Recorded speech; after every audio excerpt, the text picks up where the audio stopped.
இயேசுவின் நாமத்தினாலே உங்களை யாவரும் நான் வாழ்த்துகிறேன், யாவரையும் நான் வரவேற்கிறேன்.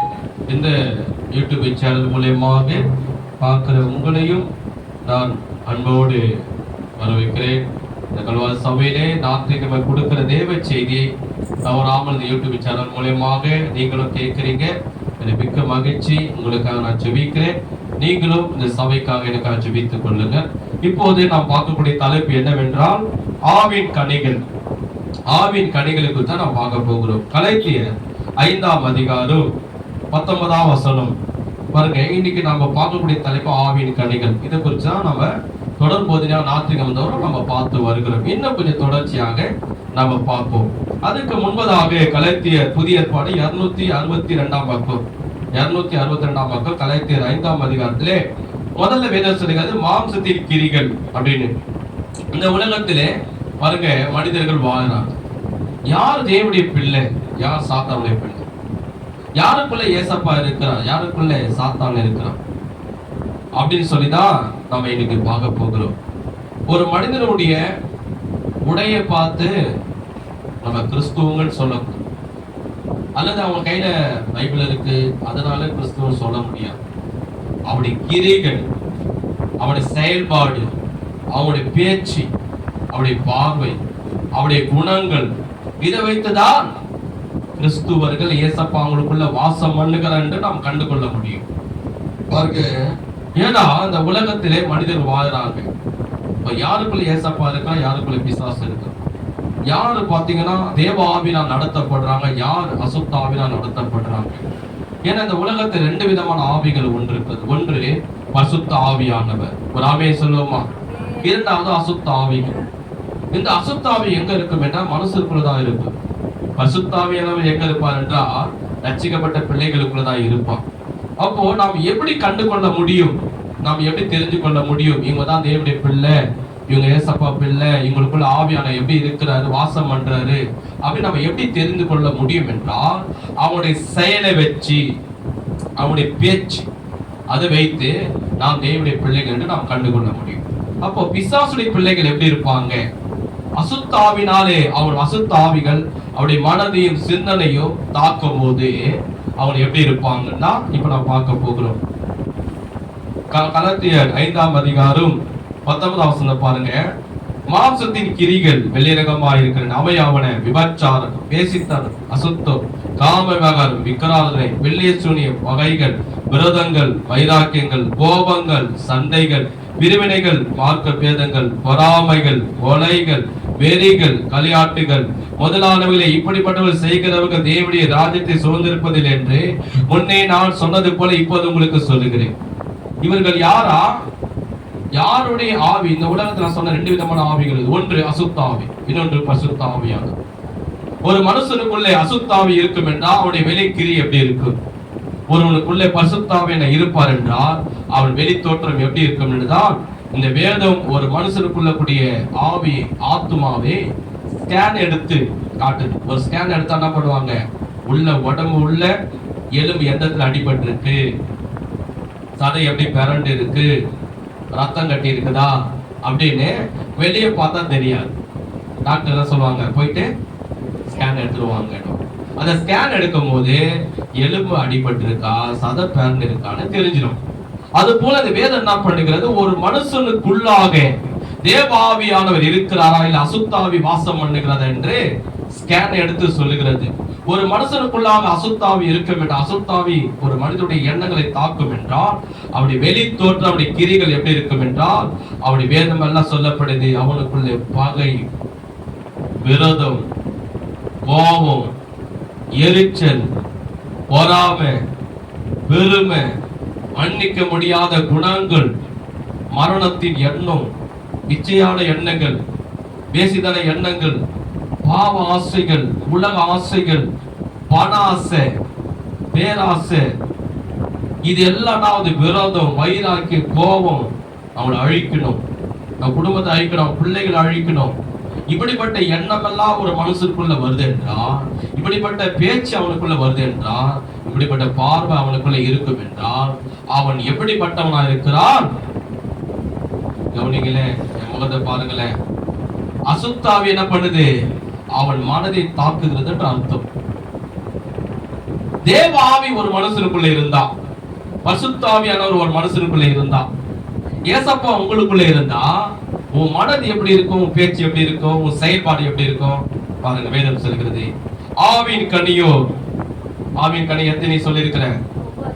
9 கனிகள். அந்த 9 கனிகளும் பாருங்க என்னென்ன கனிகள்?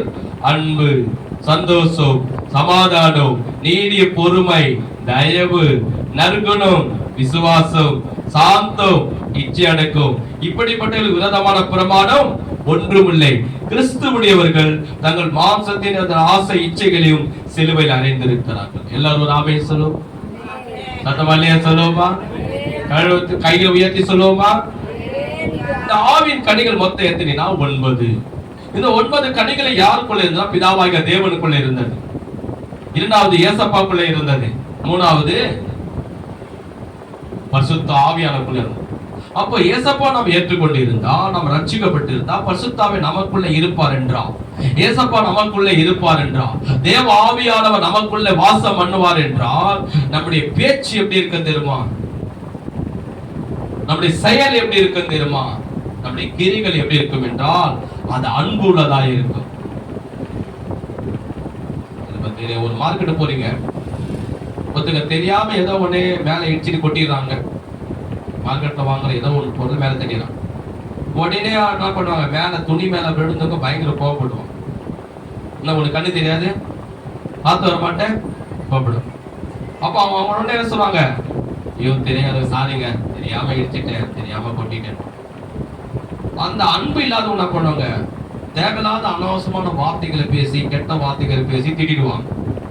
உனக்கு கண்ணு தெரியல, பார்த்து வர மாட்டேன், அப்படி இப்படின்னு திட்டுவாங்க.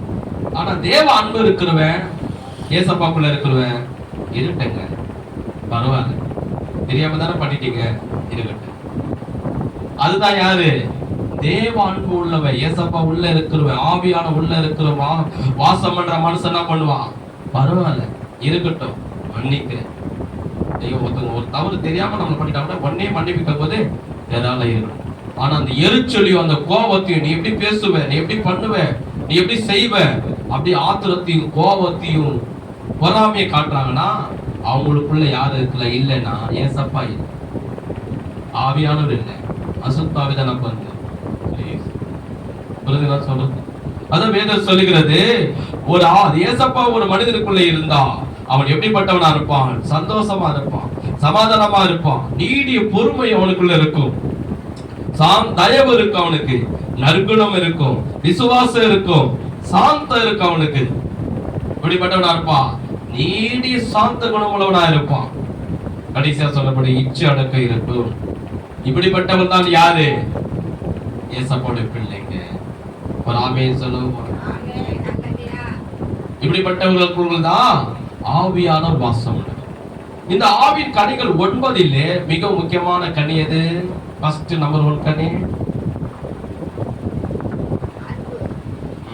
கரெக்ட்.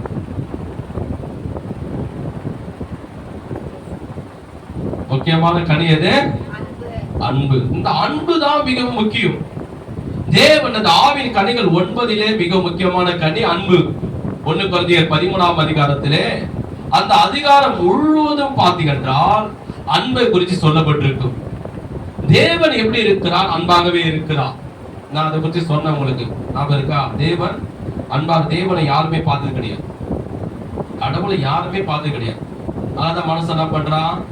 ஒரு சின்ன ஒரு மரம் இருக்குன்னு வச்சுக்கேன், வேப்ப மரமோ அரச மரமோ வச்சுக்கேன், அதை பார்த்து கூட மனுஷன் என்ன பண்றான்? ஏதோ ஒரு கடவுளா வணங்குறான். ஏன்னா அவனுக்குள்ள கடவுள் பக்தி இருக்கு, கடவுளை பார்க்கணும்னு என்ன இருக்குது. ஆனா உண்மையான கடவுள் யாருன்னா அவனுக்கு ஒரே 3 செங்கல்கல் போதும். 3 செங்கல்கல் எடுத்து நம்ம கீழே வச்சுன்னு வச்சுங்களேன், கீழே வச்சு அதை கூட்டு போவான். 3 செங்கல்கல், அது வீடு கட்டுற கல்லு. ஏன்னா கடவுளை கும்பிடணும்னு அவனுக்கு ஒரு பக்தி இருக்கு. ஆனா உண்மையான கடவுள் யாருன்னு அவனுக்கு தெரியல. ஏன்னா கடவுளை ஒருவனும், ஏன்னா தேவன் வானத்தையும் பூமியின் சமுத்திரத்தையும் நீரூற்றுகளை 9 கோள்களின் நட்சத்திரங்களை சூரியனை சந்திரன் உண்டாக்கினவர். அந்த கடவுளை ஒருவனும் பார்த்து கிடையாது. ஆனா வேதம் சொல்கிறது அவர் எப்படி இருக்கிறார்? வேதம் சொல்கிறது அவர் அன்பாகவே இருக்கிறார்.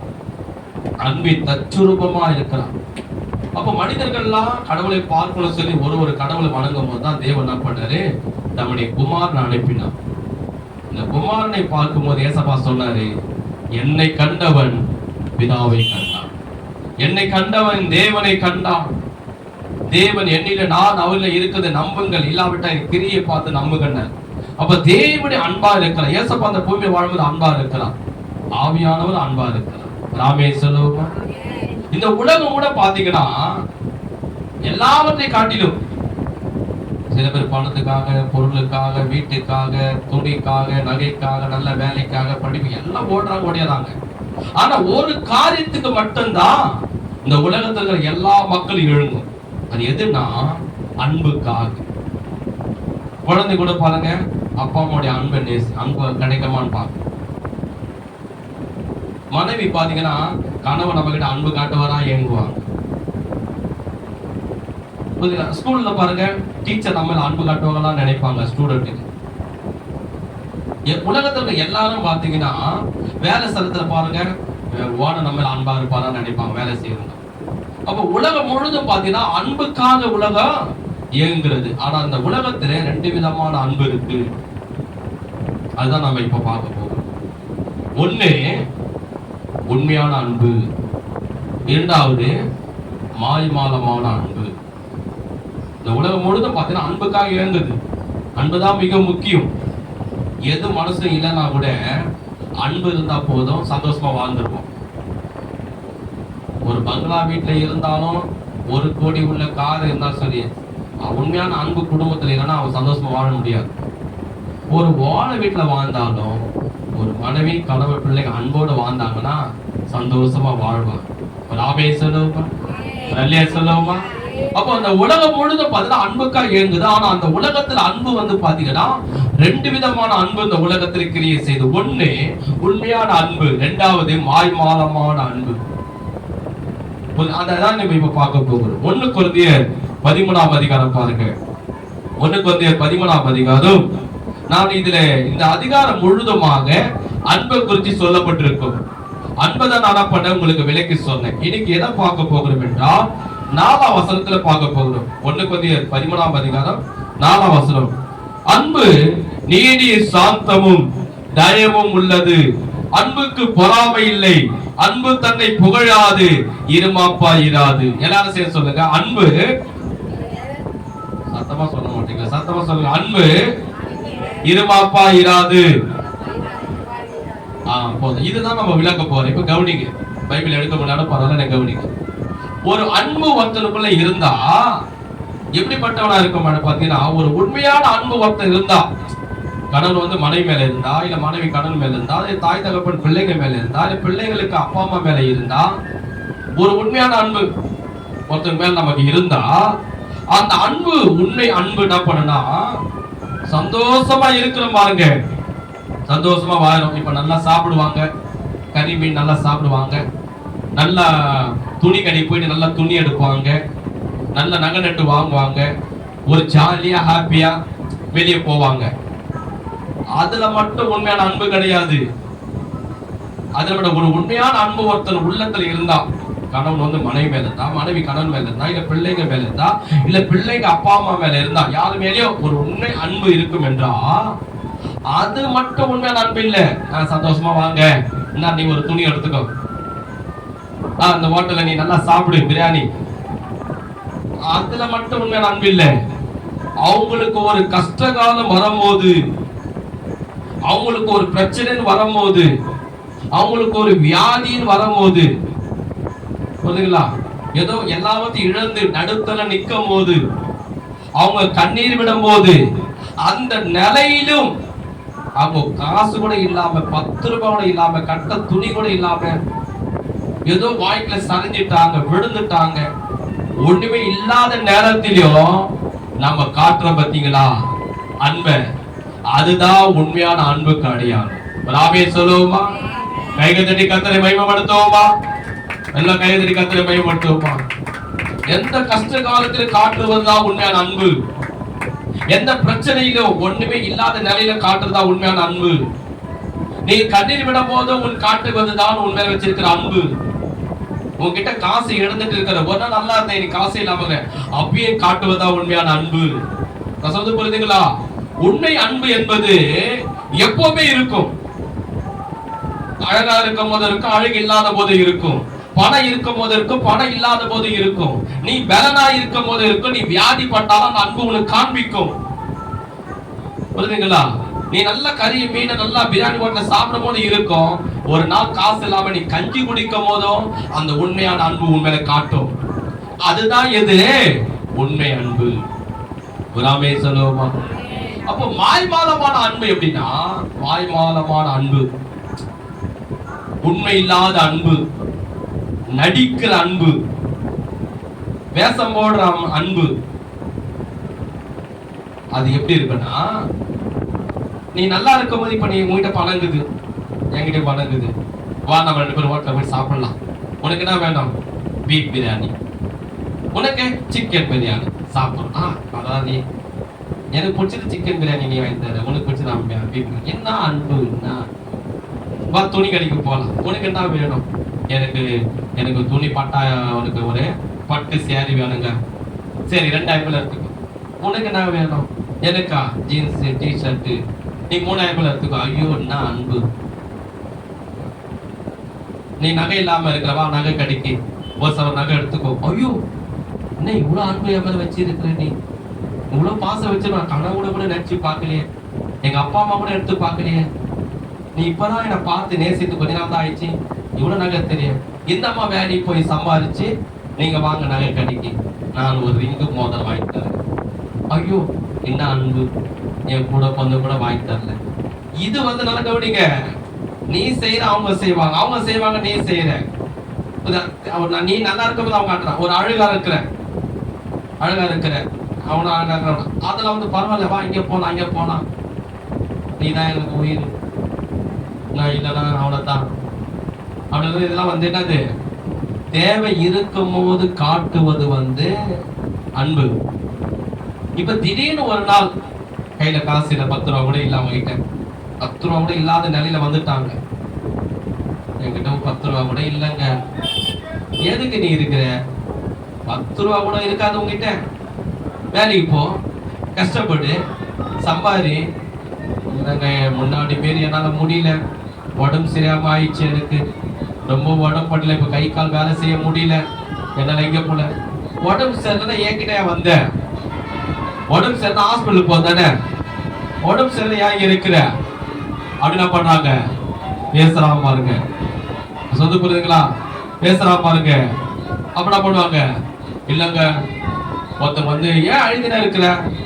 இல்ல ஒருத்தர் தேவையில்லாத என்னை திட்டாங்க, நான் ஒண்ணுமே பண்ணலங்க, இதுக்குதான் போனேன், தேவையில்லாத என்னை பேசிட்டாங்க அப்படின்றாச்சுங்க. கொஞ்சம் பண்ணிட்டு பண்ணுங்க, சத்தம் ரொம்ப கேக்குது இல்லையா? கதவு சாப்பிட்டேன்,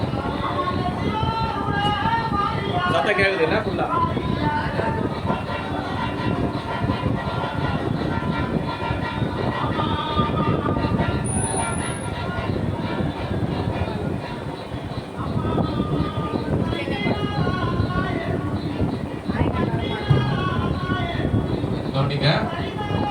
அப்ப பாத்தீங்கன்னா, அப்போ அவங்க சொல்றாங்க, எனக்கு முடியலங்க, வேலைக்கெல்லாம் போக முடியல, எனக்கு உடம்பு சரியாம திடீர்னு ஏதோ ஒரு வியாதி வந்துச்சு. வியாதி வரல, என்கிட்ட இருக்கிற உங்க அம்மா வீட்டுக்கு போ, இல்ல ஹாஸ்பிட்டல் போய் அட்மிட் ஆகு, என்னாலே பார்க்கணும், உன்ன வர நான் பார்த்துருக்கணுமா? இதுதான் என்னது? மாய்மாலமான அன்பு, உண்மை இல்லாத அன்பு. இந்த அன்பு தான் எப்படிப்பட்ட அன்பு? நடிக்கிற அன்பு. புரியுதுங்களா சொல்றது? ஒரு கஷ்ட காலத்திலோ, பிரச்சனை வர நேரத்திலோ நம்ம என்ன பண்ணோம்? அந்த கஷ்டமான நேரத்திலோ, கஷ்டப்படுற காலத்திலோ, நம்ம வாழ்க்கையில சரிஞ்சு விழும் போதும், ஒண்ணுமே இல்லாத நேரத்திலோ, நம்ம கிட்ட காசு இல்லாத போது, நம்ம அழும் போது, நம்ம எல்லாரும் நம்மளை வெறுக்கும் போது, அப்பயும் நம்ம அன்பு காட்டி, பாசம் காட்டி, நம்ம கிட்ட அன்பா பேசி நமக்கு உதவி செய்யறான் பாருங்க, அதுதான் உண்மையான அன்புக்கு அடையாளம். நீ நல்லா இருக்கும் போது உன்னை அன்பு காட்டிட்டு, நீ ஒண்ணு இல்லாத போது ஓட்டாண்டி ஆகும் போது உன்னை வெறுக்கிறாங்கன்னா, உன்னை திட்டுறாங்கன்னா, உன் மேல கோபப்படுறாங்கன்னா, உன்னை வெறுக்கிறாங்கன்னா, உன்கிட்ட பேசாம இருக்கிறாங்கன்னா, அதுதான் எப்படிப்பட்ட அன்பு? மாய்மாலமான அன்பு, நடிக்கிற அன்பு. நான் சொல்றேன், உனக்கு ஒரு கஷ்டம் வந்துச்சு, ஒரு உதவி கேட்கிறேன், நான் ஒரு ஆபத்துல இருக்கிறேன், எனக்கு உதவி செய்யுன்ற அந்த நேரத்துல உன்ன நீ வேற எனக்கு 1008 பிரச்சனை இருக்குது அப்படின்னா, அதுதான் இது. ஒரு கஷ்ட காலத்துல அவனுடைய உண்மையான அன்பு நமக்கு தெரிய வரும். வராமே சொல்லுவோமா? அது கொஞ்சம் ஜன்னல் முடியல.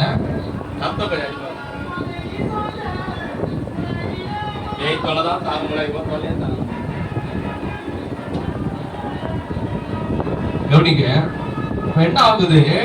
நம்முடைய வாழ்க்கையில பார்க்கும் போது நம்ம கஷ்ட காலத்திலயும் அன்பு காட்டுறாம பாருங்க, அதை வச்சுதான் நீ கணக்கு போடணும் உண்மையான அன்பு.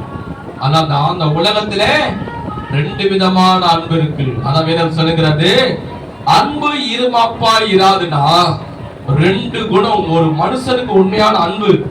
அது யாரா இருக்கலாம், உங்க கணவரா இருக்கலாம், இல்ல உங்க பிள்ளைகளா இருக்கலாம், நீங்க நேசிக்குள்ளா இருக்கலாம், உங்க அப்பா அம்மா இருக்கலாம், இல்ல கூட பிறந்த சகோதரியா இருக்கலாம், உங்க அண்ணனா இருக்கலாம், யாரா இருந்தாலும் சரி, ஒரு உண்மையான அன்பு இருந்தா நீ நல்லா இருக்கும் போது காண்பிக்கும், நீ கஷ்டப்படும் போது காண்பிக்கும், நீ சிரிக்கும் போது காண்பிக்கும், நீ கண்ணீர் விடும் போது காண்பிக்கும், நீ வாழ்ந்திருக்கும் போது காண்பிக்கும், நீ தாழ்ந்திருக்கும் போது காண்பிக்கும். அதான் உண்மையான அன்புக்கு அடையாளம். நீ விழுந்தா நீ நிற்கும் போது காண்பிக்கும், நீ விழுந்தாலும் காண்பிக்கும். அதுதான் உண்மையான அன்புக்கு அடையாளம். மாய்மால அன்பு அது என்ன பண்ணும்? நீ நல்லா இருக்கும் போது மட்டும் தான் காட்டும், நீ கெட்டு போயிடுச்சுன்னா காட்டாது. புரிஞ்சுங்களா? நீ ஒண்ணு இல்லாம உங்ககிட்ட வராது. அதுதான் மாய்மாலமான அன்பு. நீ அழகு இருக்கிற வரைக்கும் நேசிக்கும், அழகு போன உடனே வெறுக்க ஆரம்பிக்கும். என்னங்க, முன்னாடி எல்லாம் நம்ம ஆரம்பத்துல பேசும்போது, லவ் பண்ணும் போது எப்படிலாம் பேசுவீங்க, மணிக்கணக்குல பேசுவீங்க. இப்ப கல்யாணம் ஆகி 2 குழந்தை பிறந்தவனே இப்போ சாப்பிட்டியான்னு கூட கேட்க மாட்டீங்க. உங்கள்கிட்ட பேசுறதுக்கு எனக்கு டைம் இருக்குது, எனக்கு 1008 வேலை இல்லை, உங்கள்கிட்ட பேசினா நான் எப்படி வேலை செய்யுது? என்னங்க, முன்னாடிலாம் நான் தூங்கி இருந்தவனே போன் பண்ணுவீங்க, சாப்பிட்டியான்னு கேட்பீங்க, எல்லாத்தையும் கேட்பீங்க. ஆனா இப்போ எங்க அம்மா சாப்பிட்டாங்களா, அப்பா சாப்பிட்டாரா, இவங்க சாப்பிட்டாங்களா, இங்க போனியா அங்க போனியா மணிக்கணக்கில் பேசுவீங்க. இப்போ ஒண்ணுமே பேச மாட்டீங்க. உங்களை பேசியிருந்தா நான் எப்படி சம்பாதிக்கிறது? அப்போ பாருங்க, அந்த ஆசை அழகு முடிந்த உடனே அந்த அன்பு குறைந்து, அது உண்மை இல்லாதான். நான் சொல்ல புரியுதுங்களா உங்களுக்கு? அப்போ அன்புல பாத்தீங்கன்னா, அன்பு உண்மையான அன்பு இருமாப்பா 2 குணம் ஒரு உண்மையான அன்புக்கு இருக்காது. 2 குணம் இருக்குன்னா அது மாய்மால அன்பு. இன்னும் கொஞ்சம் நான் ஒரு சம்பவத்தை காண்பிக்கிறேன். 2 சாமுவேல்ல, பழைய ஏற்பாட்டுல 2 சாமுவேல் 13ஆம் அதிகாரம் நான் காண்பிக்கிறேன். முதல்ல என்ன அன்பு பார்க்கலாம்? 2 அன்பு தான். ஒண்ணு இருமாப்பு உள்ள அன்பு. இருமாப்பு உள்ள அன்புனா 2 விதமான குணம் உள்ள அன்பு. நடிக்கிற அன்பு, மாய்மாலமான அன்பு. இந்த அன்பை தான் இப்ப நம்ம முதல்ல பார்க்க போறோம். அதுக்கப்புறம் உண்மையான அன்பை பார்த்து நம்ம முடிக்கலாம். 2 சாமுவேல் 13ஆம் அதிகாரம் பாருங்க. 2 சாமுவேல் 13ஆம் அதிகாரம். 2 சாமுவேல் 13ஆம் அதிகாரம். இப்போ நம்ம முதல்ல பார்க்கக்கூடிய அன்பு எப்படிப்பட்ட அன்பு பார்க்க போகிறோம்? மாய்மாலமான அன்பு, உண்மை இல்லாத அன்பு, வேஷம் போடுற அன்பு, நடிக்கிற அன்பு. ஃபர்ஸ்ட் இதை நான் பார்க்கணும். இது பைபிள்ல இருக்கு ஒரு சம்பவத்தை. பைபிள் இல்லாதவங்க என்ன கவனிங்க, நிமிந்து உட்காருங்க, முகத்தை பாருங்க. 2 சாமுவேல் 13ஆம் அதிகாரம் 1ஆம் வசனம். இதற்கு பின்பு தாவீதின் குமாரனாகிய அப்சலோமுக்கு தாமார் என்ன பேருள்ள ஒரு சௌந்தரியமுள்ள ஒரு சகோதரி இருந்தாள். அவள் மேல் தாவீதின் குமாரன் அம்னோன் மோகம் கொண்டான். நான் சகோதரி ஆகிய தாமார் நிமித்தம் ஏற்க கொண்டு வியாதிப்பட்டான். கவனிங்க, இது அருமையான ஒரு சம்பவம் இருக்கு சொல்றேன். அவள் கன்னியாஸ்திரியா இருந்தாள். அவளுக்கு பொல்லாப்பு செய்ய அம்னோனுக்கு வருத்தம் கண்டது. அம்னோனுக்கு தாவீதுடைய தமையன் சிமியாவின் குமாரனாகி யோனாதாப் என்னும் பேரு உள்ள ஒரு சிநேகிதன் இருந்தான். அந்த யோனாதாப் மகா தந்திரவாதி. நான் விளக்குறேன், கவனிங்க, வசந்தப்பட்ட கவனிங்க. அவன் இவனை பார்த்து, ராஜகுமாரனாகிய நீ நாளுக்கு நாள் எதனால இப்படி மெலிந்து போகிறாய், எனக்கு சொல்ல மாட்டாயா என்றான். அதற்கு அம்னோன், என் சகோதரன் அப்சலோமின் சகோதரியாகிய தாமாரின் மேல், இந்த வார்த்தையை கவனிங்க, இந்த வார்த்தையை கவனிங்க, நான் ஆசை வைத்திருக்கிறேன் என்றான். அப்போது யோனாதாப் அவனை பார்த்து, நீ வியாதிக்காரனை போல் உன் படுக்கையில் படுத்துக்கொள். உன்னை பார்க்கிறது உன் தகப்பன் வரும்போது நீ என் சகோதரியாகிய தாமார் வந்து எனக்கு போதனை கொடுத்து அவள் கையினாலே சாப்பிடும்படிக்கு நான் பார்க்க என் கண்களுக்கு முன்பாக சமைக்கும்படி தயவு செய்ய வேண்டும் என்று சொல் என்றான். கவனிங்க, என்ன சொல்றேன்னா, மாய்மாலமா நான் ஒரு சம்பவத்தை சொல்றேன். தாவீதுக்கு அம்னோன் என்ற ஒரு மகன் இருந்தான். தாவீதுக்கு நிறைய பிள்ளைங்க, இதுல நடக்கிற சம்பவத்துடைய பேர் சொல்றேன். அம்னோன் என்ற ஒரு மகன், இவருக்கு இன்னொருவருடைய மனைவி மூலமா பிள்ளைங்க பிறந்தது.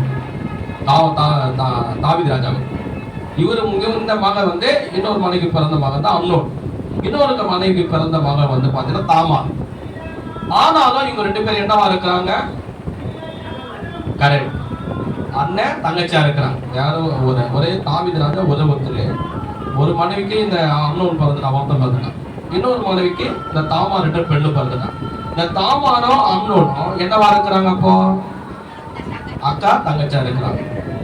இந்த இவன் என்ன பண்றான்? அந்த அம்னோனு மனுஷன் ரொம்ப வருத்தப்படுறான், வேதனைப்படுறான், கஷ்டப்படுறான், நாளுக்கு நாள் சாப்பிடாம இருக்கிறான், சரியா தூங்குறது இல்லை, மெரிஞ்சுக்கினே போறான். இவனுக்கு கூட ஒரு கெட்ட ஃப்ரெண்டு ஒருத்தன். அந்த கெட்ட ஃப்ரெண்டோடைய பேர் என்னன்னா யோனாதாப். இந்த கெட்ட ஃப்ரெண்டு யோனாதாப். இந்த கெட்ட ஃப்ரெண்டு என்ன பண்றான்? அவனுக்கிட்ட சொன்னடா, வர வர வர நாளுக்கு நாள் மெரிஞ்சு போறேன், நல்லா இருக்கிறேன், நான் உடம்பு எதெல்லாம் சரியில்லையா உனக்கு? அதெல்லாம் ஒண்ணு இல்லடா. அப்படியே நாளுக்கு நாள் மூவெல்லாம் வறுத்து போகுது, சரியா தூங்க மாட்டேன், சரியா சாப்பிட மாட்டேன், என்ன ஆச்சுங்க? இல்லடா, இன்னொரு தங்கச்சி இருக்கிறான் தாமாரு, அது தாமார் மேல நான் ரொம்ப ஆசை வச்சிருக்கிறேன். சொல்றான் பாருங்க இங்க வசனத்துல, நான் ரொம்ப ஆசை வச்சிருக்கிறேன், ஆனா நான் அவளை அடையணும்னு பாக்குறேன். இவன் யாரு? இந்த அம்னோன் என்ற யாருன்னா ஒரு இளவரசன். இவங்க அப்பா யாருன்னா தாவீது ராஜா, அவர் ராஜா தேசத்துக்கு, இவன் இளவரசன். அவளும் யாரு? தாமாரு, இளவரசி தங்கச்சி. ஆனா அவன் மேல இவனுக்கு என்ன வந்து ஒரு ஆசை வருது. என்ன ஆசை? ஒரு இச்சையான ஆசை வருது, அவளை அனுபவிக்கணும்னு ஒரு ஆசை வருது. ஆனா அடைய முடியாது. ஏன் அடைய முடியாதுன்னா அவன் தங்கச்சி. வேற ஒரு பெண்ணா இருந்தா ராஜா கிட்ட கேட்டு திருமணம் பண்ணிக்கலாம். தங்கச்சியா இருக்கும் எப்படி அனுபவிக்கணும்னு சொல்லி இவனால முடியல, ஆனாலும் துக்கப்படுறான். அப்போ இந்த ஃப்ரெண்ட் என்ன பண்றான்? அவன் சொல்றான், ஒரு கெட்ட ஆலோசனை கொடுக்குறான். டே, நீ ஏன் கவலைப்படுற? இதுக்கா சாப்பிடாம இருப்ப, இதுக்கா தூங்காம இருப்ப, இதுக்கா போய் கவலைப்பட்டு இருப்ப. நீ என்ன பண்ற தெரியுமா? வியாதி வந்த மாதிரி வீட்டுல படுத்துக்கோ. உங்க அப்பா உன்னை பார்க்க வருவாரு, ராஜா வருவாரு. என்னப்பா ஆச்சு? அப்ப நீ என்ன பண்ணு? அப்பா தங்கச்சி தாமா இருக்கிறான்ல, ஆமா, அவ வந்து அவ கையால 2 பணியார சுட்டு அவ கையில எடுத்து என் வாயில ஊட்டி விட்டா என் வியாதி நல்லா ஆயிட்டப்பா அப்படின்னு நீ நடிச்சு சொல்லு. ராஜா என்ன பண்ணுவாரு? தங்கச்சி அனுப்பிச்சு விடுவாரு. அப்ப என்ன பண்ணேன்? கச்சிதமா வேலையை முடிச்சுடு. யார் சொல்றது? கூட இருக்கிற கெட்ட ஃப்ரெண்ட் வந்து ஆலோசனை கொடுக்குறான். ஃப்ரெண்டாக கெட்ட ஃப்ரெண்ட் ஆலோசனை கொடுக்குறான். அதுதான் இன்னைக்கு உலகத்துல கூட பாத்தீங்கன்னா, உலகத்துல கெட்ட ஃப்ரெண்டுங்க, கெட்ட சிநேகிதிங்க உலகத்துல இருப்பாங்க. நம்ம அவங்களோட என்ன பண்ண ஜாக்கிரதையா நம்ம இருக்கணும். பைபிள்ல கூட என்ன இருக்குன்னா, துன்மார்க்குடி ஆலோசனை நடவாமல் பாலுடி வை நெல்லாமல் பரியாசக்கார உட்கார இடத்தில் உட்காராமல் ஆண்டவர் சொல்றாரு. ஒரு உலகத்தார ரட்சிக்கப்படாதவ, சத்தியத்தை அறியாதவ, உலகத்துல பாவத்துல வாயில பெண்கள் இருக்கிறாங்க, ஆண்கள் இருக்கிறாங்க. செல்போன் மூலமா பேசுறவங்க, செல்போன் மூலமா மெசேஜ் அனுப்புறவங்க, கெட்ட ஃப்ரெண்டு கூட சேர்ந்து சுத்துருவங்க, அங்க இங்க சுத்துருங்க. அவங்க கிட்ட நம்ம ஒரு ஜாக்கிரதையா இருக்கணும். யாருமே இல்லாத நேரத்துல, அப்பா அம்மா இல்லாத நேரத்துல கூட கெட்ட ஆலோசனை கொடுப்பாங்க. வாடி இங்க போலாம், இன்னைக்கு ஞாயிற்றுக்கிழமை ஜாலியா அங்க போயிட்டு வந்துடலாம். அம்மா அப்பெல்லாம் திட்டுவாங்க, சீக்கிரமா வந்துடலாம், நம்ம போறது யாருக்கு தெரிய போகுது அப்படின்னா கெட்ட ஆலோசனை என்ன பண்ணும்? உங்களுக்கு கொடுக்கும். இதை சாப்பிடு, நல்லா இருக்கும், அவங்ககிட்ட பேசு, நல்லா இருக்கும், அவங்களோட பழகு, நல்லா இருக்கும், அவங்க நல்லா சம்பாதிச்சு கொடுப்பான். இப்படிலாம் கெட்ட ஆலோசனைகள் என்ன பண்ணோம்? உலகத்துல ஃப்ரெண்டுங்க கொடுப்பாங்க. அதுக்கு நம்ம ஜாக்கிரதையா இருக்கணும். அவங்க கிட்ட நம்ம விளையாடுற கெட்ட ஒரு ஆலோசனை கொடுக்குறாங்க யோனதா. அப்போ என்ன பண்றாங்க? அம்னோனும் சூப்பர் ஐடியா, இவனை வியாதியா பார்த்துக்கிறான். ராஜா வராரு. என்னப்பா உடம்பு சரியில்லைன்னு கேள்விப்பட்டேன், என்னாச்சு உனக்கு? இல்லப்பா, தாமார் வரணும், அவன் கையாவது 2 பணியாரம் சுடணும், அவன் என் வாயில ஊட்டி விடணும், அப்பதான் வியாதி சுகமாகப்பா. யார் சொல்றது? நம்மளும் சொல்றான் நடிச்சு. ராஜாவுக்கு தெரியாது. அப்படியா, யாரும் இங்கே தாமரை அழைத்து வாருங்கள். அங்க போயிட்டு அம்னோனுக்கு சகோதர அண்ணன் தானே, ஒரு 2 பணியாரம் சுட்டு கொடு அப்படி ராஜா சொல்லிட்டு போயிட்டாரு.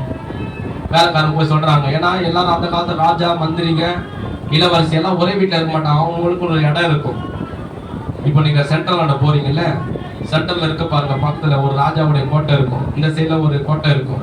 இதெல்லாம் ராஜா ராணிகள் வாழ்ந்த கோட்டைங்க. ஒரு இடத்துல இருக்கும். ராஜாக்குன்னு ஒரு இடம் இருக்கும், ராணிக்குன்னு ஒரு இடம் இருக்கும், இளவரசனுக்கு ஒரு கோட்டை இருக்கும், இளவரசிக்குன்னு ஒரு கோட்டை இருக்கும், படத்தளபதிக்குன்னு ஒரு கோட்டை இருக்கும். எல்லாம் குடும்பமா வாழ மாட்டாங்க ஒன்னா. அப்படி என்ன பண்ற, இந்த தாமாருக்கு செய்தி போகுது. ராஜா சொன்னாரு, உங்க அண்ணன் உடம்பு சரியில்லையா, நீ போய் பார்த்துட்டு வாங்க. இந்த தாமார் என்ன பண்ற, போகிறான். இப்பதான் பாருங்க என்ன ஆகுது.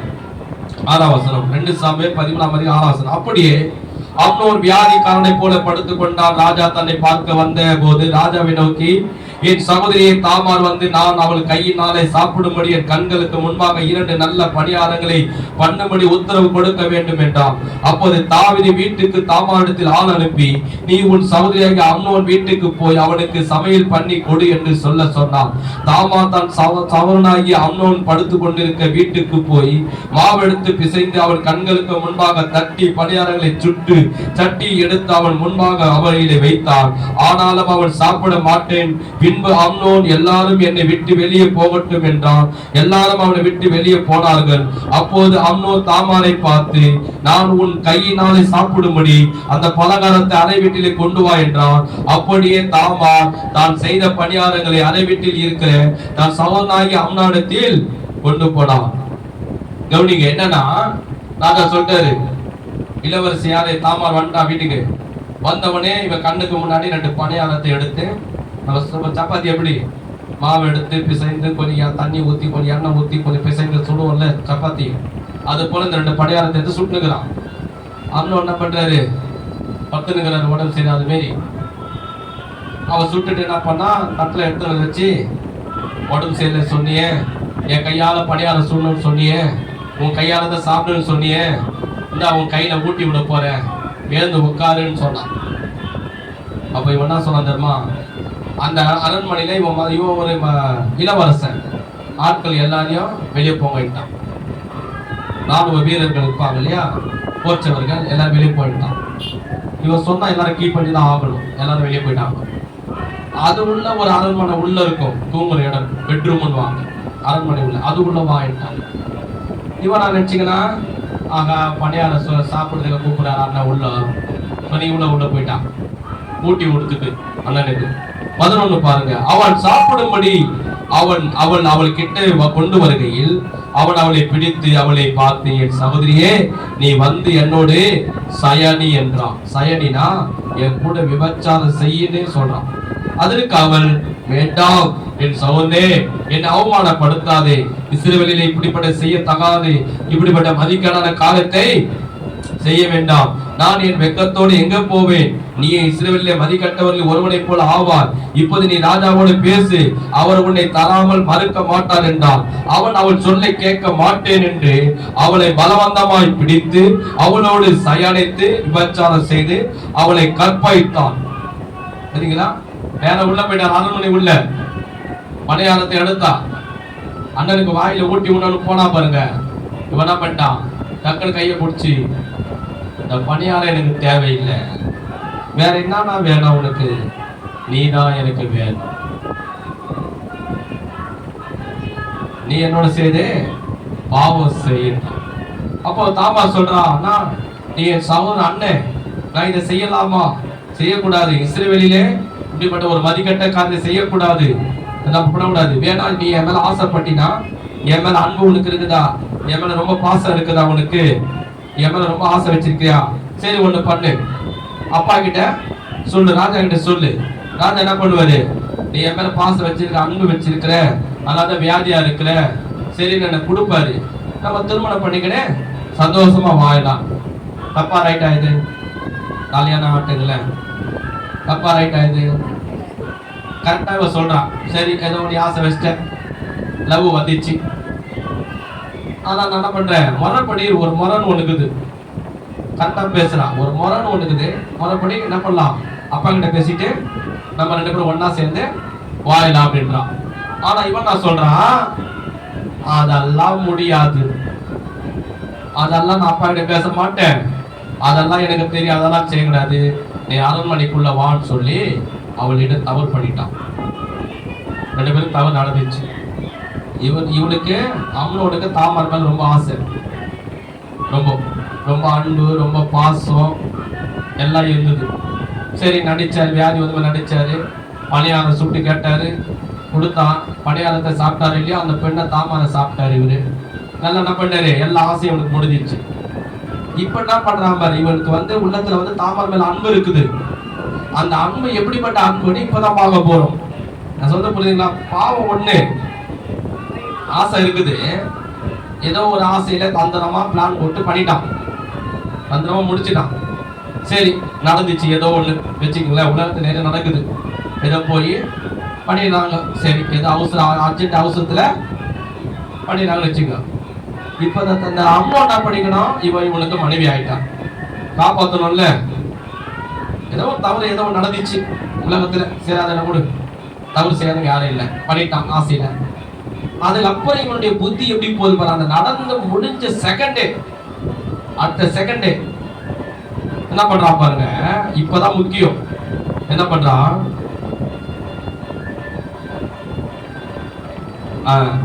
14 பாருங்க, அவள் சொல்லை கேட்க மாட்டேன்னு சொல்லி அவளை பலவந்தமாய் பிடித்து அவளோடு சயனித்து அவளை கற்பழித்தான், தப்பு பண்ணிட்டான். 15 பிற்பாடு அம்னோன் அவளை மிகவும் வெறுத்தான். அவன் அவளை விரும்பின விருப்பத்தை பார்க்கிலும் அவளை வெறுத்த வெறுப்பு அதிகமா இருந்தது. ஆகையால் நீ எழுந்து போய்விடு என்று சொல்லி அம்னோன் அவளோடு சொன்னான். அப்போது அவள், நீ எனக்கு முந்தி செய்த அநியாயத்தை பார்க்கிலும் இப்போது என்னை துரத்து விடுகிற அந்த அநியாயம் கொடுமையா இருக்குது என்றான். ஆனாலும் அவள் சொல்லை கேட்க மாட்டேன் மனதில்லாமல் தன்னிடம் சேவிக்கிற தன் வேலைக்காரனை கூப்பிட்டு, நீ இவளை என்னை விட்டு வெளியே தள்ளி கதவை பூட்டு என்றான். அப்படி அவளுக்கு சேவிக்கிறவன் அவளை வெளியே தள்ளி கதவை பூட்டினான். அவள் பலவர்ணமான வஸ்திரங்கள் உடுத்தி கொண்டிருந்தான். ராஜகுமார்த்தியாகிய கன்னிகைகள் இப்படி கொத்த சால்வையை தரித்துக் கொள்வார்கள். அப்போது தாமார் தன் தலையின் மேல் சாம்பலை வாரி போட்டுக் கொண்டு தான் தரித்திருந்த பலவர்ணமான வஸ்திரத்தை கெடுத்து தன் கையை தன் தலைமேல் வைத்து சத்தமிட்டு அழுது கொண்டு போனான். நான் சொல்ற விளக்கறேன், தப்பு நடந்து போச்சு. சரி நடந்து முடிஞ்சிச்சுன்னா அதுக்கப்புறம் இவனுக்கு அவன் என்ன ஆயிட்டா, மனைவி ஆயிட்டா. தொட்டு தாலி கட்டாதான் மனைவி இல்லை, அப்பா நடந்துட்டாலும் மனைவி ஆகிட்டா இல்லையா? தாலி என்பது ஊரறிய பண்றாங்க, மனசை ஏற்றுக்கொண்டு உள்ளத்தை திருமணம் ஆயிடுது. சரி இப்ப மனைவி ஆயிட்டா. ஆனா இவன் என்ன பேசுறான், அதுக்கு அடுத்த செகண்டே சிட்டி போற நேரத்திலேயே அந்த தப்பு முடிஞ்ச உடனே, கற்பழித்து முடிஞ்ச உடனே இப்ப சொல்றான், நீ எழுந்து என் வீட்டை விட்டு முதல்ல வெளியே போகணும். அவளுக்கு ஒன்னே புரியல, என்னங்க பேசுறீங்க, இப்பதான் சொன்ன, என் மேல ஆசை வச்சிருக்கிற, அன்பு வச்சிருக்கிற, பாசம் வச்சிருக்கிற, எனக்கு வியாதி வந்துச்சு, உன் கையால பணியார சுட்டு கொடு, வாயில வந்து ஒட்டி விடுதான் சொன்னேன். சரி என்ன மேல ஆசை வச்சிருக்கிறேன்னா அதுவும் முடிஞ்சு போச்சு. இப்ப அதெல்லாம் பேசக்கூடாது. நான் இளவரசி, வீட்டை விட்டு முதல்ல வெளியே போ. என்னங்க நீங்க பேசுறீங்க, இனிமேல் நீங்க தான் என் கணவர், இனிமேல் நான் கூட தான் வாழண்டா அப்படின்னா வேலைக்காரனை கூப்பிட்டா. யார இங்கே போச்சவெல்லாம் வந்தாங்க. ஏன் ஒரு மந்திரி, ராஜாவுடைய பிள்ளைனா இவன் ஒரு மந்திரி, இவனை இளவரசன், மன்னிச்சுங்க இளவரசன் வேலைக்காரனை கூப்பிட்டாங்க. இவனை வெளியே கொண்டு போய் தரன்னு வெளியே போடு.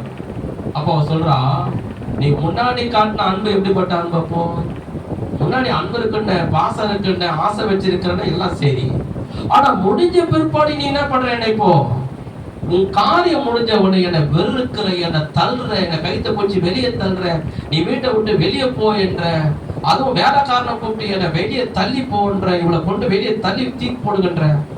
எனக்கு ரொம்ப அந்த வேதனை தாங்க முடியல. இது உண்மையான அன்பா, இது மாயமான அன்பா இருக்கிறது, பொய்யான அன்பா இருக்கிறது, எவ்வளவு என்ன வெறுக்கிறிய சொல்லி அவ வெளியே போய் தன் துணியை கிழிச்சுக்கிட்டு தலைமையில போட்டு மண்ணை வாரி தலையில வச்சுக்கிட்டு அழுதுகிட்டே வீட்டுக்கு போறான். இப்ப புரிஞ்சுங்களா சொல்றது? இதுதான் இன்னைக்கு வந்து உலகத்துல இருக்கிற அன்பு. இது பைபிள்ல நடந்தது மட்டும் அல்ல, நல்ல கவனிங்க, பைபிள்ல நடந்தது மட்டும் அல்ல, இது எவ்வளவு வருஷத்துக்கு முன்னாடி நடந்துச்சு. இன்னைக்கும் உலகத்துல இருக்கிற அன்பு எப்படிப்பட்ட அன்பா இருக்குன்னா, அந்த மாய்மால அன்பு உன் அழகு இருக்கிற வரைக்கும் உன்னை நேசிக்கும். உன் அழகு போனதுன்னா உன்னை நேசிக்காது. உன் பணம் இருக்கிற வரைக்கும் உங்ககிட்ட அன்பு காட்டுவாங்க. உங்ககிட்ட பணம் இல்லைன்னா உங்ககிட்ட அன்பு காட்ட மாட்டாங்க. புரியுதுங்களா? நீ நல்லா இருக்கிற வரைக்கும் உங்ககிட்ட அன்பு காட்டுவாங்க. நீ நல்லா இல்லைன்னா உங்ககிட்ட அன்பு காட்ட மாட்டாங்க. நீ காப்பாத்துற, நீ காசு கொடுக்கறதுனால இல்ல பணம் கொடுக்குற பொருள் கொடுத்தா அன்பு காட்டுவாங்க. உங்ககிட்ட ஒண்ணுமே இல்லைன்னா உங்ககிட்ட அன்பு காட்ட மாட்டாங்க. தன் ஆசைக்காக, தன் தேவைக்காக உங்ககிட்ட ஒரு பொருள் வாங்கலாமா, உங்ககிட்ட பணம் வாங்கலாமா, உங்ககிட்ட வீடு வாங்கலாமா, இல்ல இதை வாங்கலாமா, நகை வாங்கலாமா, இதுக்காக அன்பு காட்டுவாங்க. உங்ககிட்ட ஒண்ணுமே இல்லாத போது, நீ நடுத்தருக்கு வரும்போது அன்பு காண்பிக்க மாட்டாங்க. நீ நல்லா கூடமான இருந்து வேலை செய்யற, நீ வீட்டுல வந்து வேலை செய்யற, பிள்ளைங்களுக்கு வேலை செய்யற, அவங்களுக்கு வேலை செய்யறனா, இந்தம்மா டீ சாப்பிடு, இந்தம்மா சாப்பிடு, இல்ல இருக்கட்டும் நீ சொல்லுவேன். நீ சாப்பிட்டுதான் வேலை செய்யணும். ஏன்னா இந்த அம்மாக்கு நீ 10 வேலை செய்யறல்ல, அதனால அன்பு இருக்கிற மாதிரி காட்டும். இந்தா நீ சாப்பிட்டுதான் வேலை செய்யணும். ஆனா உனக்கு உடம்பு முடியல, நானே உடம்பு செய்யறேன், ஐயோ நோய் பூச்சை மாரி இருக்கிறிய, நோய் வந்த போய் மாரி இருக்கிறிய, உன்னை போய் வீட்டுல சேர்த்தம் பாரு, உனக்கு போய் டீ குத்தம் பாரு, உனக்கு போய் சோறு போட்டம் பாரு. என்ன பண்ணும்? மாய்மாலமான அன்பு காண்பிக்கும். அதுதான் என்ன அன்பு? மாய்மால அன்பு. நீ நல்லா இருக்கும் போது நீங்க கொடுத்திருப்ப, நீ காசு கேட்கும் போது நீ கொடுத்திருப்ப. உனக்கு ஒரு கஷ்டம் வந்திருக்கும், நீ வந்து ஒரு கடன் கேட்ப, கொஞ்சம் காசு இருந்தா கொடுன்னு. நீ வேற எப்ப பார்த்தாலும் என்கிட்ட போய் கேட்கிற, நானே காசு இல்லாம இருக்கிறேன், நான் எவ்வளவு கொடுத்தேன், நான் எவ்வளவு பார்த்தேன், நீ வேற கொடுத்ததான் உண்மை, இப்ப என்கிட்ட இல்லையே அப்படின்னு என்ன பண்ணும்? காண்பிக்கும். உனக்கு பிரச்சனை வந்தா ஒதுங்கிடும். நீ கண்ணீர் விடும் போது சிரிக்கும். புரிஞ்சுங்களா சொல்றது? நீ விழும் போது என்ன பண்ணாது? தாங்காது, பின்னாடி போயிட்டு வர சொல்லும். அதுதான் எப்படிப்பட்ட அன்பு? மாய்மாலமான அன்பு, உண்மை இல்லாத அன்பு, நடிக்கிற அன்பு, தேவைக்காக நேசிக்கிற அன்பு. இதுதான் இருமாப்பு உள்ள அன்பு. அதுதான் மாயம் இந்த உலகத்துல இருக்கு. அதனால நீங்க ஜாக்கிரதையா இருக்கணும். ஒருவர் உண்மையான அன்பு இருக்குதா, உண்மை இல்லாத அன்பு எப்படி கண்டுபிடிக்க முடியும்னா, நல்லா கவனிங்க. நீ நல்லா இருக்கும் போது பார்க்கும் போது அது உண்மையான அன்பு கிடையாது. அப்படி நீ கண்டுபிடிக்க முடியாது. நீ எப்படி கண்டுபிடிக்கணும்னா, நீ கஷ்டப்படும் போது, நீ வறுமையில இருக்கும் போது, நீ வியாதிப்படும் போது, நீ ஒண்ணு இல்லாம இருக்கும் போது, அப்போ உங்ககிட்ட அன்பு காட்டுறாம பாருங்க, அப்போ உங்ககிட்ட பேசுறாம பாருங்க, அப்போ உனக்கு உதவி செய்யறாம பாருங்க. அப்போ நீ கண்டுபிடிக்கணும், இவங்களுக்கு தான் உண்மையான அன்பு. கைக தட்டி கர்த்தரை மகிமைப்படுத்துவோமா? வந்து புரிஞ்சுங்களா? அப்போ அதுல இருந்து நீங்க என்ன ஆயிடணும்? ஜாக்கிரதை ஆயிடணும். இனிமேல் நீங்க கொடுக்கறது, பாக்குறது, பேசுறது அது யாரா இருக்கலாம், சொந்தம் பந்தம் எல்லாம் இருக்கலாம். ஆனா இனிமேல் நீங்க என்ன பண்ணணும்?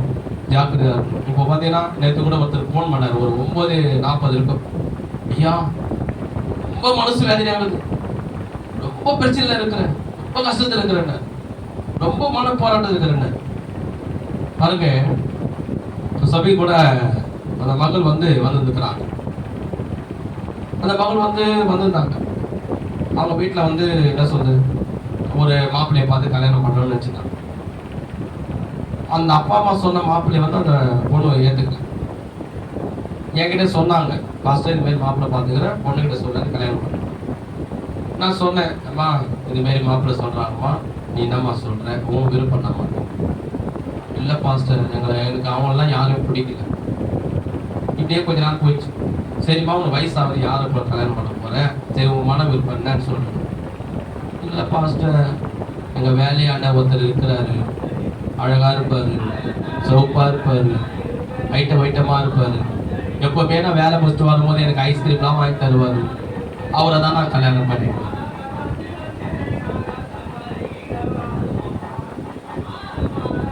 அவங்க அப்பா கிட்ட நான் சொன்னேன், இது மாதிரி அவங்க சொன்னதெல்லாம் சொன்னேன், ஐஸ்கிரீம் வாங்கி கொடுத்து சொன்னேன், இதெல்லாம் சொன்னேன். சொன்ன உடனே, ஐயோ அடி பாவி, அவன் மோசமானவன், அவன் பெரிய குடிகாரன், ஐயா அவனை பத்தி தெரியாது, எங்க வீட்டு எதிர்க்க இருக்கிறவன், இந்த பொண்ணு வேலைக்கு போகுது, சம்பாதிக்குது, காலில் கைத்து நிறைய மாட்டினுக்குது, இதுகிட்டே இருக்கிறதுலாம் வாங்கணும்னு சொல்லி அவன் குடிச்சிட்டு இந்த பொண்ணை நைஸா ஏமாத்த பாக்குறான். அவன் வானாடி உன்னை நடுத்தல் ஆக்கிடுவாண்டி, அவன் குடிச்சிட்டு உன்னை நடுத்தல் ஆயிடுவான். என்னம்மா அப்படி சொல்றாங்க? வேண்டாமா, விட்டுடுமா. ஏம்மா நீ இப்படிலாம் பேசுற, நான் வீட்டுல கையில மாட்டி நான் தூங்கிட்டு வந்துட்டேன். யார் சொல்றது? இந்த பொண்ணு. ஒண்ணு அவனோட கட்டி வை, இல்ல அந்த கையோட நான் தூக்குல தொங்குட்டா அப்படின்னு இந்த பொண்ணு. நீ சாதாரணமா நீ எங்க இருந்தாலும் நல்லா இருமா நாங்க அம்மா சொல்லிச்சு. கல்யாணம் பண்றதுக்கு பொறுமையா இருமான்னு அதங்களே ஒரு 2 மாசம் இந்த பொண்ணை காணும். அதுக்கப்புறம் 6 மாசம் கழிச்சு சர்ச்சைக்கு வந்தது. எப்படி வந்ததோ இப்படிதான் வந்தது. மாசமா தான் வந்து எப்படிமா இருக்க, நல்லா இருக்கா, நல்லா இருக்கையா, நல்லா இருக்கு. யாரம்மா கல்யாணம் பண்ண? நான் சொன்னேன் இல்லையா லவ் பண்ணேன்னு, அவரை கல்யாணம் பண்ணி இப்ப மாசமா இருக்கு. ஜாப் பண்ணிட்டு அமைச்சிட்டேன், நல்லா வாழு, ஜாப் பண்ணு, சர்ச்சைக்கு போ அப்படின்னு சொல்லி அமைச்சு. அதுக்கு அடுத்த மாசம் வந்துச்சு பாரு, அப்படியே அழுதுகிட்டே வந்தது. தலையில முக்காடு போட்டுச்சு, வயிறம் காணும், குழந்தைய காணும். இந்த அம்மா தான் வந்து உள்ள உட்காந்து தலையில முக்காடு போட்டு அழுதுச்சு. எல்லாம் ப்ரேயர்லாம் முடிச்சுட்டு போனாங்க. நான் கூப்பிட்டு கேட்டேன், என்னம்மா மாசமா வந்தே குழந்தை? அவன் வீட்டுக்கு போயிட்டு அடி அடி அடி அடிச்சு பண்ண வச்சுட்டான். எத்தின்னு வச்சா வயிற்றுல விட்டா குழந்தை செத்து போய் போகுது. சம்பாதிச்சு வந்தா அவன் வாங்கி வாங்கி குடிக்கிறான். நான் சாப்பாடுல தேசா செய்து வச்சுட்டு போனா வராங்களே தேசா தான் காலியாகுது, எல்லாத்தையும் சாப்பிட்டு நான் அவன் கூட போக மாட்டேயா, வாழ மாட்டேயா, வாழ மாட்டேன். எனக்கு வேதனை அனுபவிக்கலையா நானு. இதை தானமா முன்னாடி உங்க அம்மா சொன்னாங்க, நான் சொன்னேன். கேட்டியா நீ? அவர் இங்க கூட்டு போறாரு, அங்க கூட்டு போறாரு, இந்த ஐஸ்கிரீம் தாங்கி வாங்கி தராரு, பார்த்து கொண்டு போறாரு. போனேன், முன்னாடி 2 பள்ளம் காணும், வயிற்றுல அந்த குழந்தையும் இறந்து போயிடுச்சு. சம்பாதிக்க காத்துல கைதுல ஒண்ணுமே இல்லை, எல்லாத்தையும் வச்சு குடிச்சிட்டான். இப்போ என்ன பண்ணிட்டான்? ஓட்டான். அதுதான் வேதம் சொல்லுகிறது, மாய்மாலமான அன்பு. தன் தேவைக்காக, தன் ஆசைக்காக, தன் மாம்சத்துக்காக என்ன பண்ணிடுறாங்க? உபயோகப்படுத்துறாங்க. ஆனா உனக்கு ஒரு கஷ்டம் வந்தவனே கைத்த குச்சி என்ன வேலையை தத்துறாயா, போ உங்க அம்மா கிட்ட போய் காசை வாங்கிடுவான்றான். எங்க அம்மா கிட்ட ஏதியா காசு, எங்க அம்மா கிட்ட போனா எங்க அண்ணன் என்ன தேத்தி அச்சு தேத்தி விடுறான், அங்க போனா அவன் அச்சு தேத்தி விடுறான். தேவையா உனக்கு? அதுதான் எப்படிப்பட்ட அன்பு? மாய்மாலமான அன்பு இந்த உலகத்துல இருக்கு. சரி, இப்ப உண்மையான அன்பை நம்ம பார்த்து முடிக்கலாம். உண்மையான அன்பு எப்படிப்பட்ட அன்பு? அந்த அன்பு எப்படிப்பட்ட அன்பா நமக்கு இருக்கும்? உண்மையான அன்பு என்பது எந்த கஷ்ட நேரத்திலையும் நம்மளை நேசிக்கும், எந்த ஆபத்திலையும் நம்மளை நேசிக்கும். அதுதான் உண்மையான அந்த அன்பை பார்த்து முடிக்கலாம்.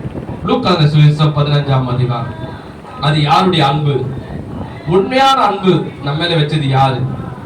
அந்த அன்பு எப்படிப்பட்டதா இருக்கும்? எந்த கஷ்ட காலத்திலும் நம்ம நேசிக்கும். அதுதான் உண்மையான அன்பு. அந்த அன்பு யாருக்கிட்ட இருக்கு அப்படின்னு பாத்தீங்கன்னா, லாஸ்ட் வாசித்து முடிக்கலாம். லூக்கா சுவிசேஷம் 15ஆம் அதிகாரம் 11ஆம் வசனத்தை பாருங்க. இது உண்மையான அன்பு. இதை வாசித்து பார்க்கலாம். 11ஆம் வசனம். பின்பு அவர் சொன்னது, ஒரு மனுஷனுக்கு 2 குமாரர் இருந்தார்கள். அவர்கள் இளையவன் தகப்பனை நோக்கி, தகப்பனே, ஆஸ்தியில் எனக்கு வரும் பங்கு எனக்கு தர வேண்டும் என்றான். அந்தபடி அவன் அவர்களுக்கு தன் ஆஸ்தியை பங்கிட்டு கொடுத்தான்.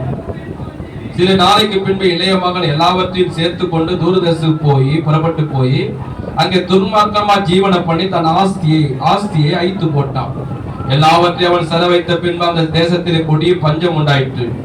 அப்போது அவன் குறைபட தொடங்கி அந்த தேசத்தில் குடிகளில் ஒருவனிடத்தில் போய் ஒட்டி கொண்டான். அந்த குடியவன் அவனை தன் வயலில் பன்றிகளை மேய்க்கும்படி அனுப்பினான். அப்போது பன்றிகள் தின்கிற தவட்டினாலே தன் வயிற்றை நிரப்ப ஆசையா இருந்தான்.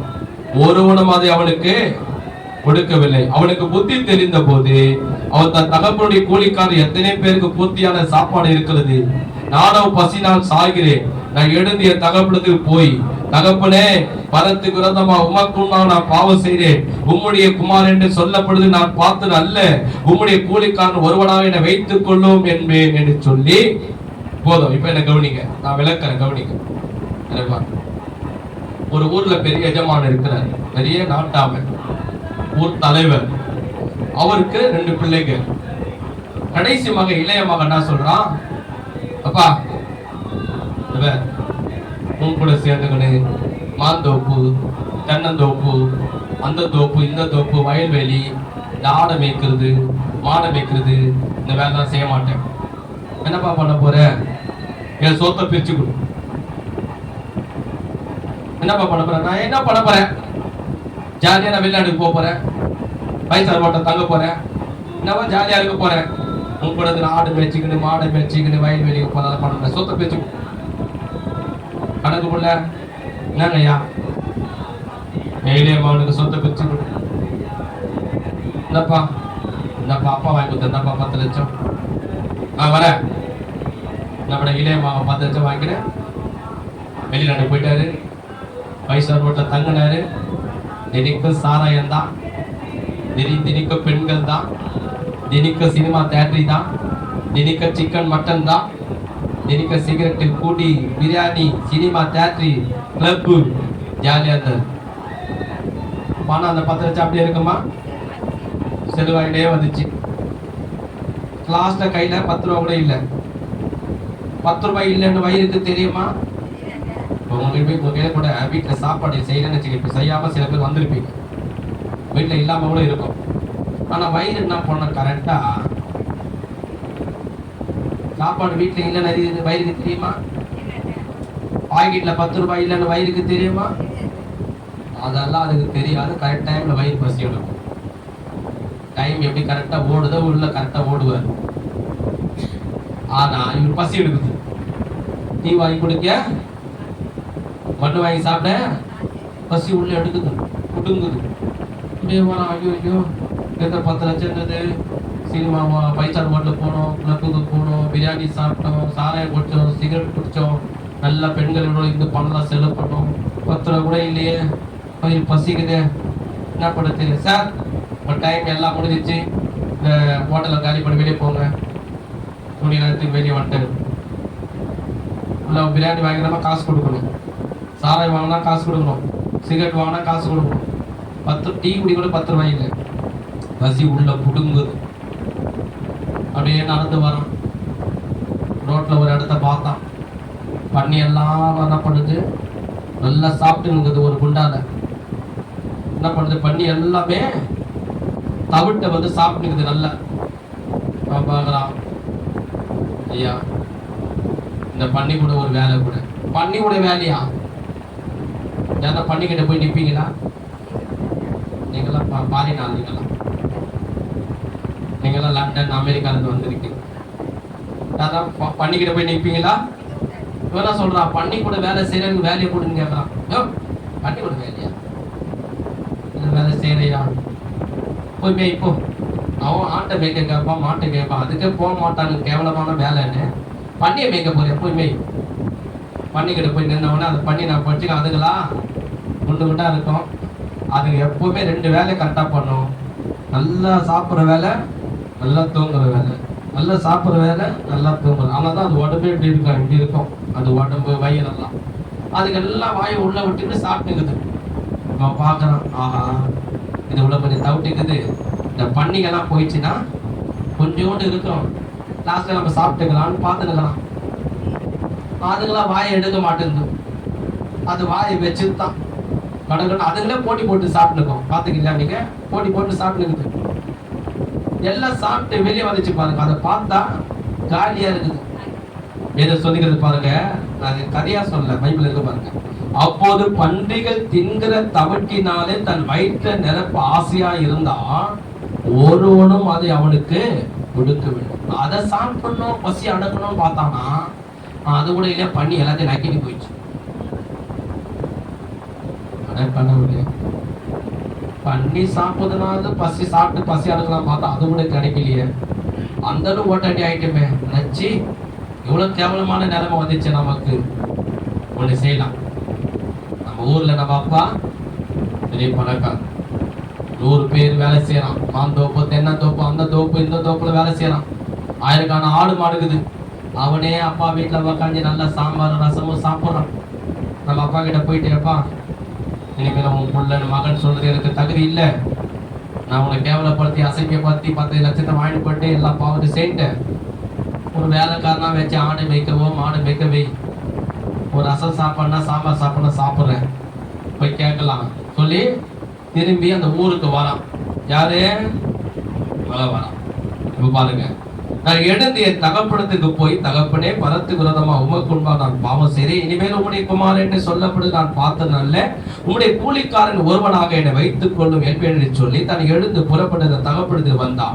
அவன் தூரத்தில் வரும்போது அவனுடைய தகப்பன் அவனை கண்டு மனதுருகி ஓடி அவன் கழுத்தை கட்டி கொண்டு அவனை முத்தம் செய்தான். குமாரன் தகப்பனை நோக்கி, தகப்பனே, பரத்துக்கு விரோதமா உமக்கு முன்பாக நான் பாவம் செய்தேன். இனிமேல் உம்முடைய குமாரன் என்று சொல்லப்படு நான் பார்த்தன் அல்ல என்று சொன்னான். அப்போது தகப்பன் தன் ஊழியக்காரன் நோக்கி, நீங்கள் உயர்ந்த வஸ்திரங்களை கொண்டு வந்து இவனுக்கு உடுத்தி, இவன் கைக்கு மோதிரத்தையும் கால்களுக்கு பாதரட்சையும் போடுங்கள், கொழுத்த கன்றை கொண்டு வந்து அடியுங்கள், நான் புசித்து சந்தோஷமா இருப்போம். என் குமாரனாகி இவன் மரித்தான், திரும்ப உயிர்த்தெழுந்தான், காணாமல் போனான், திரும்ப காணப்பட்டான் என்றான். அப்படி அவர்கள் சந்தோஷப்பட தொடங்கினார்கள். நாம நல்ல கைதடி ஆண்டவரே ஸ்தோத்திரம் பண்ணுவோம். கடைசியா சொல்லி முடிக்க போறேன், கவனிக்க. அப்பா கிட்ட வரோம். அப்பா வரதுக்கு முன்னாடி என்ன பண்றாரு, இவனுக்குள்ள என்ன எண்ணம், மன்னிச்சிடுப்பா, காலில் விழுந்துட்டு அவன் அவமானப்படுத்தி இந்த ஊர்ல அவனுக்கு நல்ல பேரு மரியாதை கனம் இருந்தது. ஆனா அவன் அவமானப்படுத்தி அசிங்கப்படுத்தி 10 லட்சம் ரூபாய் வாங்கிட்டு போய் பாவம் செட்டேன், நான் பசி எடுக்குது, ஒரு வேலைக்காரனா என்னை வச்சுக்கப்பா அப்படின்னு காலில் போயிடான்.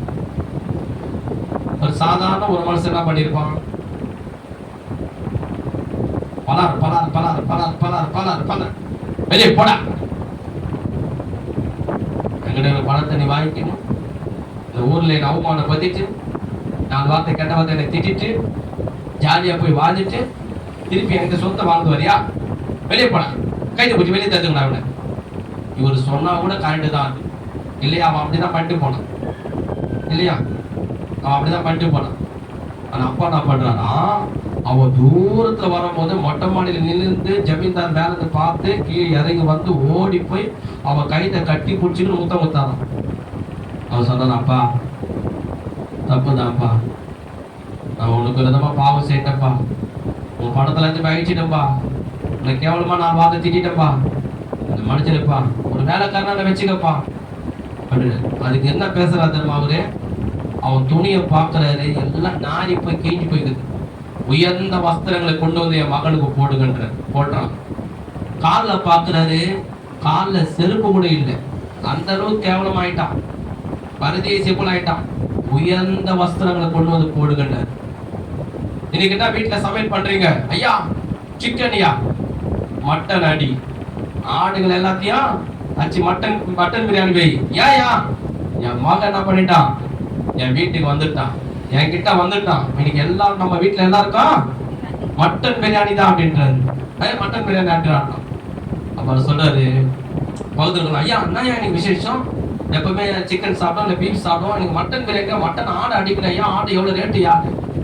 என் மகன் தெரியுமா என்கிட்ட வந்துட்டான், என்னை நேசிக்கிறான், என் மேல அன்பு கூறுகிறான், அவன் பாவத்திலிருந்து மனம் திரும்பிட்டான், என் மேல பாசம் வச்சிருக்கிறான், என்னை நம்பி வந்திருக்கிறான், அவன் என்னுடைய மகன் சொல்லி அவனை திட்டல, அவன் மேல கோவப்படல, அவன் மேல ஆத்திரப்படல, அவன் ஓட்டாண்டி ஆயிட்டா, காலில் போடுற செருப்பு கூட இல்லைன்னு கேவலப்படுத்தல, போடுற துணி கூட இல்லை கேவலப்படுத்தல, மீண்டும் நல்ல துணியை கொடுக்குறான், நல்ல செருப்பை கொடுக்குறாரு, நல்ல உயர்ந்த மட்டன் பிரியாணி ஆக்கி எல்லாரும் சாப்பிடுன்றாரு. அதுதான் எந்த அன்பு, உண்மையான அன்புக்கு அடையாளம். மகன் எந்த நிலையில கஷ்டமான நிலையில வந்தாலும், ஒண்ணு இல்லாம ஓட்டாண்டி ஆனாலும், போடுற செருப்பு கூட இல்லாம, சாப்பிடுற வை கூட இல்லாம ஆகும்போது அப்பா காட்டினார் பாருங்க அன்பு. அதுதான் உண்மையான அன்புக்கு அடையாளம். அந்த அன்புதான் யாரு, ஏசப்பா நம்ம காட்டுறது. நம்ம எந்த நிலையில இருந்தாலும், நம்ம வாழ்ந்திருந்தாலும் அன்பு கட்டுவார், தாழ்ந்து போனாலும் அன்பு காட்டுவார், நம்ம நல்லா இருந்தாலும் அன்பு கட்டுவார், நம்ம நல்ல நாமல் போனாலும் அன்பு கட்டுவார், நம்ம அவருக்காக ஊழியம் செய்தாலும் அன்பு காட்டுவாரு, நம்ம வியாதிப்பட்டு இருந்தாலும் அன்பு காட்டுவார். எந்த நிலையிலும் நம்மளை நேசிக்கிறவர், எந்த நிலையிலும் நம்ம அன்பு கூறுகிறவர், நம்மளை யாரு கைவிட்டாலும் நம்மளை கைவிடாத தேவன், யார் நம்மளை மறந்தாலும் மறக்காத தேவன், நம்ம எந்த நிலையில் நம்ம எப்படிப்பட்ட பள்ளத்துல விழுந்திருந்தாலும் நம்மளை தூக்கி எடுக்கிற தேவன், நம்ம எப்படிப்பட்ட கண்ணீர் விட்டாலும் நம்ம கண்ணீரை துடைக்கிற தேவன், நம் பாவங்களை மன்னிக்கிற தேவன், அதை மறக்கிற தேவன், எப்பவுமே நம்ம அன்பு வைத்த தேவன், எப்பவுமே நம்ம பாசம் வைத்த தேவன் அவர். இன்னைக்கு மட்டும் இல்ல, எந்த நிலையில நம்ம இருந்தாலும் சரி, நம்ம தள்ளாடுற வயசுல கூட நம்ம அன்பு வச்சு நம்ம பாசம் வைக்கிற தேவன், நமது ஏசப்பா மட்டும்தான். கைகளை தட்டி கர்த்தரை மகிமைப்படுத்துவோமா? அதனாலதான் நான் உங்களுக்கு சொல்லுகிறேன், ஆண்டவரை நேசிங்க, ஆண்டவர் மேல் அன்பு கூறுங்க, அவருக்காக வாழுங்க, அவருக்காக ஜீவிங்க, கர்த்தரை துதிங்க, கர்த்தருடைய வேதத்தை வாசிங்க, 4 பேருக்கு ஏசப்பா பத்தி சொல்லுங்க, அவரை நேசிங்க. ஏன்னா யார் உன்னை கைவிட்டாலும் ஆண்டவர் கைவிட மாட்டான். யார் உன்னை மறந்தாலும் அவர் உன்னை மறக்க மாட்டான். யார் உன்னை விட்டு விலகினாலும் அவர் உன்னை விட்டு விலக மாட்டான். அல்லேலூயா. ஏசப்பாவுடைய அன்பு உண்மையான அன்பு. எந்த நிலையிலும் நம்மளை நேசிக்கிறான். அந்த அன்புக்காக நம்ம என்ன பண்ணோம்? நாமளும் ஆண்டவரை நேசிக்கணும், அவர் மேல் அன்பு கூறணும், அவருக்காக அந்த அன்புக்காக நன்றி சொல்லணும். அதுதான் நான் நன்றி. ஆண்டவரே, என் மேல் அன்பு வச்சீரே உமக்கு நன்றி அப்பா. என் மேல் கிருபை வைத்தீரே உமக்கு நன்றி. என் மேல் இரக்கம் வைத்தீரே உமக்கு நன்றி. என் மேல் தயவு வைத்தீரே உமக்கு நன்றி அப்பா. நான் நேசித்தவர்கள் கூட என்னை நேசிக்கிறேன். நான் நேசிக்காத என் தேவன் என்னை நேசித்தீரே உமக்கு நன்றி அப்பா. நான் உதவி செய்தவர்கள் கூட நான் கஷ்டப்படும் போது எனக்கு உதவி செய்யல. ஆனா உனக்கு நான் எதுவும் செய்யல. நான் கஷ்டப்படும் போதெல்லாம் எனக்கு உதவி செய்கிறேன். உமக்கு நன்றி அப்பா. அப்படி நம்ம என்ன பண்ணணும்? எப்பவுமே ஏசப்பாவுக்கு நன்றி சொல்லணும். கைகளை தட்டி கர்த்தரை மகிமைப்படுத்துவோமா? கர்த்தருக்காக நம்ம